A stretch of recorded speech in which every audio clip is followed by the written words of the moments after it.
What really happened to Fantasia Barrino? At 19, she was the nation's darling, a single mom from North Carolina who couldn't read her own contracts but had a voice that brought America to tears. But behind the fame was a nightmare few ever saw. By 26, she was so broken, she was planning her own funeral. The music industry promised her the world, but instead, it chewed her up and left her with nothing. This isn't just another story of bad business deals. This is about how two of the most powerful men in music, Clive Davis and Sean "Diddy" Combs, allegedly used, controlled, and discarded young black women like parts on a conveyor belt. From abuse to being silenced for years, Fantasia's story is finally coming to light. So how did one of the most powerful voices of our generation nearly get destroyed? And why is she only now telling the full truth? Stay with us as we break things down, because what they did to Fantasia Barrino is just heartbreaking. The price of a dream. Fantasia Barrino's rise to fame looked like something out of a movie. A single mother from High Point, North Carolina, who had dropped out of high school, she stunned the world with her powerhouse vocals on American Idol. At just 19, she captured America's heart and claimed the crown. The applause was thunderous, the confetti rained down, and the world told her she had made it. But what they didn't tell her was that this was just the beginning of a far more treacherous road. Winning American Idol came with a fast track into the machine. Winners didn't get time to rest or recalibrate. They were immediately funneled into high-stakes record deals, often with little to no understanding of the fine print. For Fantasia, that meant landing at J Records under legendary music executive Clive Davis. On paper, it sounded like a dream. But in reality, she was stepping into a system she had no tools to navigate. There was no guidebook, no mentor walking her through contracts, royalties, or even basic financial decisions. I wish someone had told me, "Don't buy that car. Check your accountant. Watch your money." Everybody had their own self-interest, Fantasia later admitted. She was barely out of her teens, expected to handle the cutthroat music world like a seasoned executive, all while being marketed as the next big thing. Clive Davis, for his part, made his priorities clear. When asked how he supports young artists navigating sudden fame, he once responded coldly, "I don't get involved in their personal lives."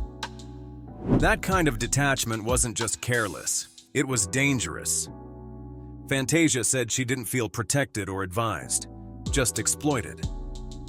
"I didn't have a team that cared about me, only about what I could earn," she confessed. But Clive wasn't the only powerful man in the picture. Behind the scenes loomed another titan of the industry, Sean "Diddy" Combs.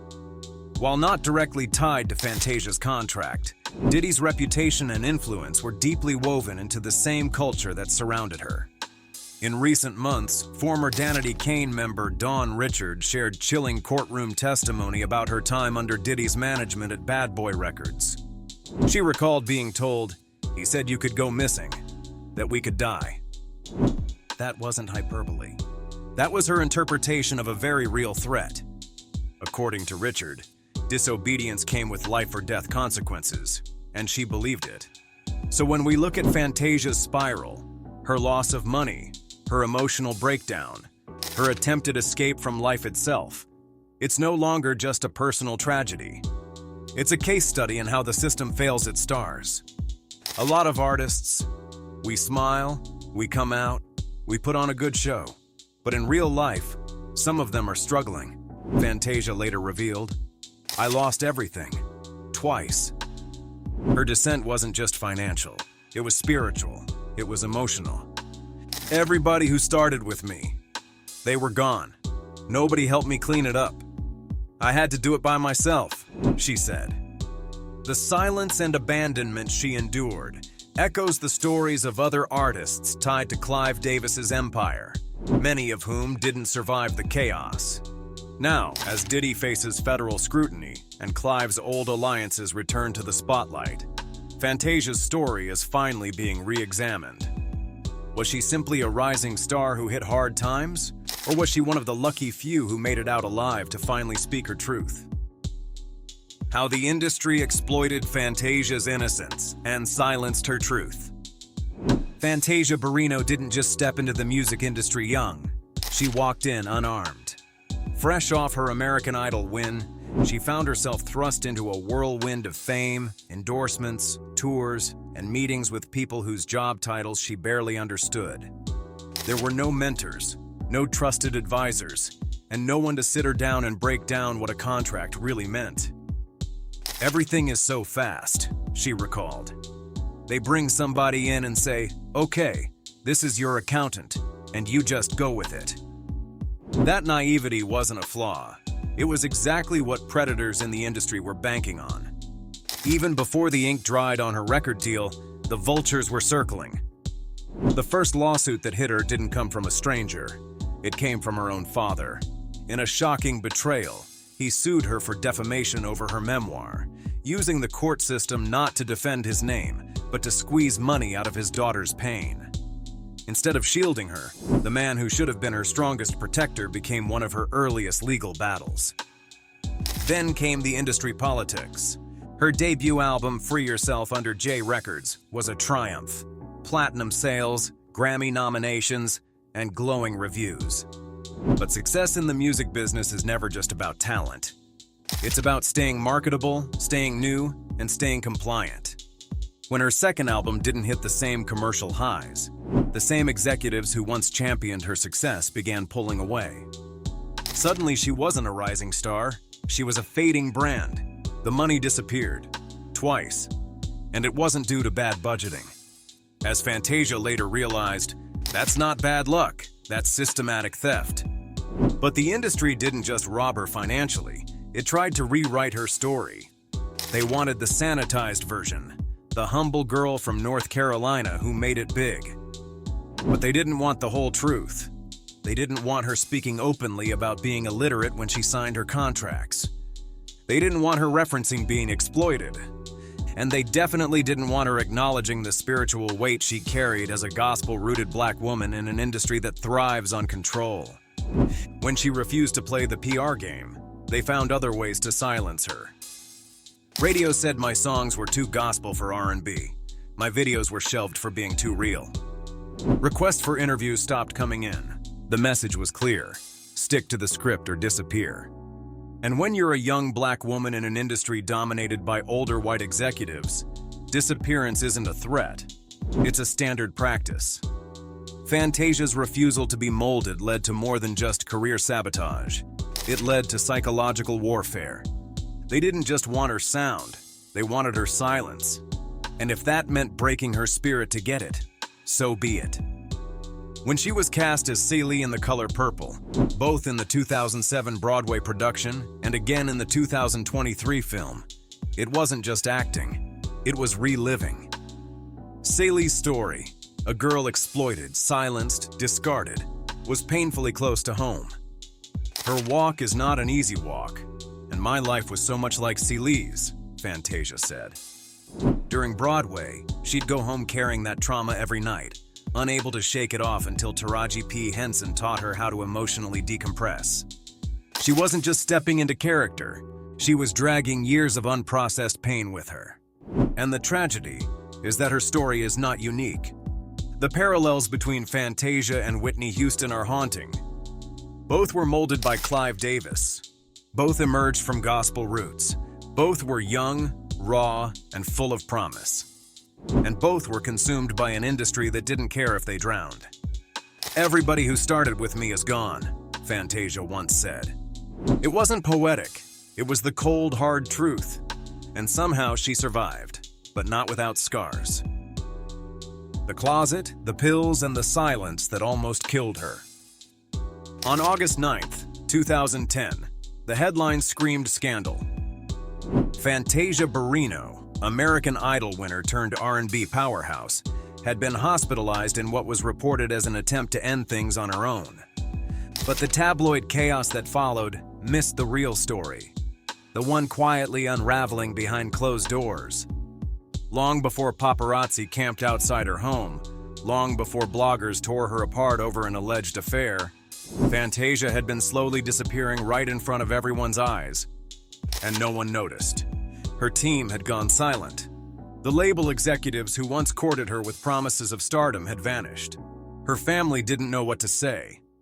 And in the middle of it all was Fantasia, just 26 years old, sitting alone in a closet with a bottle of sleeping pills and a bottle of Bayer aspirin, staring at her own reflection.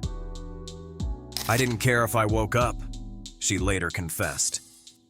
"I just wanted to go to sleep, and if I didn't wake up, I was okay with that." 3 days before that moment, she had locked herself away in a guest room, shutting down emotionally and physically. She stopped eating. She stopped speaking. Her spirit was collapsing under the weight of relentless public scrutiny and private betrayal. "I asked everyone to leave. I went into my closet and I sat there.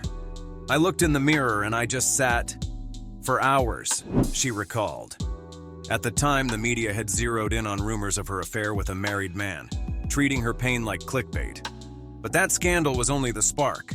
The fire had been smoldering for years. Fantasia later revealed she had written goodbye letters to everyone close to her. Her daughter Zion, her little brother who was struggling in school, her estranged brother Teeny, who resented her over money, her mother, her manager, her best friend. She placed the notes in a book, ensuring they'd be found. It wasn't a cry for help. It was a farewell. And then she took the pills. She meant it. When she woke up in the hospital, groggy, disoriented, and hooked to IVs, she wasn't relieved. She was angry. Angry that she had survived something she believed would finally end her pain. "The world found out almost immediately," she said. But what the world didn't see was how the music industry allegedly immediately shifted into damage control. Not to help her heal, but to protect the brand.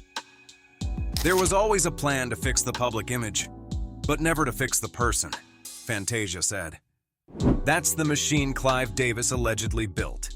That's the culture Diddy allegedly thrived in. The same system that crafted her spotlight also choreographed her breakdown. She was discharged under the condition that she'd attend outpatient therapy. For the first time in years, Fantasia stopped performing for the world. I was in a room with CEOs and lawyers, and I realized they broke too. I wasn't the only one." But the show had to go on. Her album was about to drop. A tour was already booked. There was money on the line. They told her to rest, but she knew rest wasn't an option. There was no protection, no grace.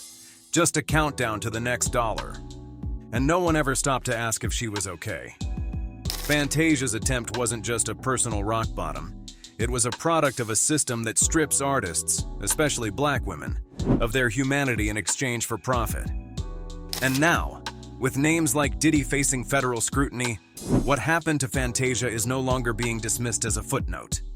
It's a warning, and this time the world is finally starting to listen. The system that nearly destroyed Fantasia and others just like her. Fantasia's spiral wasn't just a personal tragedy. It was part of a deeply entrenched industry cycle. A system that had long been weaponized against young black women with staggering talent. Her downfall followed a pattern, one that Clive Davis had been allegedly orchestrating quietly for years. From Whitney Houston to Deborah Cox, Jennifer Hudson to Leona Lewis. These weren't isolated cases. They were links in a chain of exploitation, hidden in plain sight under the glimmer of success. Clive Davis allegedly had a formula. Discover a voice so powerful it could move an entire nation, then control every aspect of that artist's life until they either broke down or stopped being profitable. They don't think long run. They don't think future. It's just about right now, Fantasia once said. And she wasn't just speaking for herself. Whitney Houston is perhaps the most tragic example. A once-in-a-generation voice, a cultural icon, and yet, when she needed help the most, the industry prioritized sales over salvation. Her family has been outspoken about how Clive seemed to care more about Whitney's public image than her actual well-being. While she was battling her demons and drowning under fame's darkest weight, Clive wasn't slowing down the machine. He was planning press releases for her next album when Whitney needed rehab, her family said. The studio lights stayed on while her world was crumbling. Jennifer Hudson's story tells the other side of the strategy. Like Fantasia, she came from American Idol. But unlike Fantasia, Jennifer received the full support of the Clive Davis empire after her Oscar-winning breakout in Dreamgirls. Suddenly, she had access to high-level producers, strategic marketing, and media spotlight. It wasn't just timing, it was deliberate. While one voice was lifted, another was quietly pushed aside. Clive allegedly wasn't merely managing careers, he was manufacturing competition. Instead of encouraging collaboration among these incredible women, the system thrived on comparison and division. Who had the better voice? Who looked more polished? Who was easier to control? The industry whispered these questions behind closed doors to keep artists distracted from the larger truth. They were all being used. Deborah Cox, a powerhouse vocalist from Canada often compared to Whitney for her range and soul, was similarly sidelined. She didn't fit the evolving commercial mold, so the machine moved on. And Leona Lewis, the British breakout from The X Factor, initially received the golden treatment, only to be shelved when market trends shifted. The message was clear: your value ends when your compliance does. He'd bring them in with grand visions, an insider noted, then control every detail: what they sang, how they looked, how they acted. The artistry was repackaged into a product. When these women asked for more autonomy, they weren't supported. They were replaced. Even worse was the intentional rivalry. By pitting women against each other, the system ensured no collective resistance. The industry whispered about who was the real star, who was difficult, who was easier to work with, feeding narratives that isolated these artists and kept them fighting for limited space instead of demanding better conditions. Fantasia's journey wasn't about weakness. It was survival. She endured what so many couldn't, a system that didn't just overlook her struggles but created them. The difference now is that she's still here, and she's finally speaking the truth. Now I see it for what it was, she's implied in recent interviews. And she's not afraid to call it out. Fantasia's fight for healing and truth. By the time Fantasia Barrino turned 40, her priorities had shifted in ways the music industry never saw coming. The same industry that once tried to mold her, then nearly destroyed her, was no longer the center of her universe.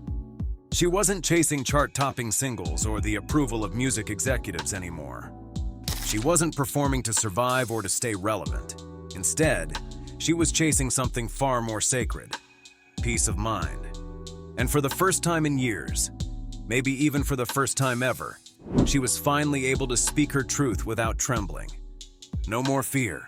No more filtering herself to fit someone else's idea of who she should be. As Fantasia stepped onto red carpets and sat through press junkets for The Color Purple, a project that meant more than anyone could see on the surface, she wasn't just promoting a film. She was reclaiming her story. She was walking back into the spotlight not as someone broken and shaped by the industry, but as a woman who had taken back the pen and was writing her own narrative on her own terms. And if you were paying attention, it was clear just how poetic, even spiritual, that full-circle moment really was. Years earlier, Fantasia had portrayed Celie in the Broadway production of The Color Purple. That experience was so emotionally devastating it nearly broke her. The depth of pain and trauma in that role mirrored her own life in ways she wasn't ready to face. She poured herself into the character until there was barely anything left of herself to give. That performance nearly cost her everything: her mental health, her stability, her sense of self. So when Hollywood came knocking years later, asking her to reprise the role in the big screen adaptation, her answer was immediate and unapologetic. "I said no," Fantasia confessed. And who could blame her? She knew exactly what playing Celie again would unearth. It wasn't just a performance. It was an excavation of the deepest wounds she had spent years burying. To take on that role again would mean confronting every part of her that had been silenced, exploited, and overlooked. But something was different this time. Fantasia had grown. She had built a life outside of industry expectations. She wasn't alone anymore. This time, she had a solid support system, a family that stood by her, a team that protected her boundaries, and therapy that gave her tools to face the pain without drowning in it.